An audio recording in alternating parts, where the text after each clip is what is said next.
بسم اللہ الرحمن الرحیم۔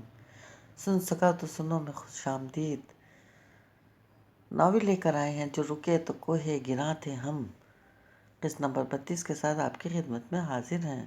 اگر آپ نے ابھی تک ہمارا چینل سبسکرائب نہیں کیا تو ہمارے چینل کو سبسکرائب کریں اور بیل آئیکن کو پریس کرنا مت بھولیے گا تاکہ آنے والی تمام اقساط آپ کو بر وقت ملتے رہیں۔ شکریہ۔ جاؤ، میں تم سے بات نہیں کر رہی۔ پستے رنگ کی شرٹ اور بلیک ٹائٹس میں اپنے کندھوں تک آتے سیاہ بال کھولے وہ صوفے پر بیٹھی اس سے مخاطب تھی۔ سعد کو یہ منظر خوشگوار لگا اور دلچسپ بھی۔ اس نے اس کے سیاہ جوتوں پر نظر ڈالی اور اس کے پیچھے کھڑکی پر تنے فان کلر کے بھاری پردے کو دیکھا۔ نادیہ اور نادیہ سے متعلق ہر چیز آسودگی کا تاثر دے رہی تھی۔ اس نے نوٹ کیا نادیہ کے چہرے کا تناؤ اب نظر نہیں آ رہا تھا۔ غالباً اس نے کسی ہلکے شیڈ کی لپسٹک یا گلوز بھی لگا رکھا تھا۔ ہاں، تمہارے لہجے میں اتنی ہی بلکہ اس سے بھی زیادہ کھنک ہونی چاہیے۔ مجھے کافی دنوں سے یہ منظر دیکھنے کی چاہ تھی۔ وہ مسکرا کر بولا، جاؤ باتیں مت بناؤ۔ تمہیں اندازہ ہے کہ تم نے کتنے دنوں کے بعد مجھے کال کیا ہے؟ وہ منہ بنا کر بولی، میں پچھلے دنوں اتنا مصروف رہا کہ اسکائپ پر آنے کا موقع ہی نہیں ملا۔ عام کال تو اب تم ریسیو ہی نہیں کرتی ہو۔ اس نے شرارتاً کہا۔ ہاں، میں ہیلکسٹی کی میئر جو ہو گئی ہوں۔ وہ کھلکھلا کر ہنستے ہوئے بولی، کوئی ناممکن بات نہیں۔ تم فینش پرچم اٹھا کر کھڑی ہو جاؤ۔ شاید کوئی دن آئے جو اتنے لوگ تمہارے ساتھ کھڑے ہو چکے ہوں کہ تم وہاں پر کسی چھوٹے موٹے عہدے پر فائز ہو سکو۔ ہے مائنڈ یو مسٹر سعد، میں یہاں اسٹوڈنٹ ویزا پر موجود ہوں۔ میرے پاس اس ملک کی قومیت ہے نہ پاسپورٹ۔ پچھلے کئی سالوں میں جتنی قومیتیں اور پاسپورٹ تمہارے بدلے ہیں شاید ہی کسی کے بدلے ہوں۔ ہاں، اس نے شانے جھکاتے ہوئے کہا، جبھی تو میں کسی بھی چیز کے بارے میں پر یقین نہیں ہوں۔ اس کا لہجہ ذرا سا بدل گیا تھا۔ کیا مطلب پر یقین نہیں ہو؟ وہ حیران ہوتے ہوئے بولا، سعد تم ہی بتاؤ میرا وطن کون سا ہے؟ میری زبان، میری قومیت کیا ہے؟ میں کون ہوں؟ میں مسلم ہوں، عیسائی ہوں، یہودی ہوں؟ میری پہچان کیا ہے؟ کیا تمہیں پتہ ہے؟ اس نے اچانک سوال کیا۔ سعد کے لیے سوال غیر متوقع تھا۔ اس کو اس سوال کا جواب سوچنے کے لیے تھوڑا وقت درکار تھا۔ وہ ایک دم خاموش ہو گیا۔ نہیں پتہ نا؟ وہ طنزاً مسکرائی، مجھے بھی نہیں پتہ، مجھے واقعی نہیں پتہ۔ اس کی آنکھوں میں آنسو چمکنے لگے تھے۔ سعد نے کچھ دیر اس کے وحشت بھرے انداز کو دیکھا اور پھر ہلکا سا مسکرایا۔ تم وہی ہو نا نادیہ جو تم چاہتی ہو کہ تمہیں ہونا چاہیے؟ اس نے نرمی سے کہا۔ جواب میں نادیہ نے اسے چونک کر دیکھا۔ ہاں، اس نے سر ہلایا۔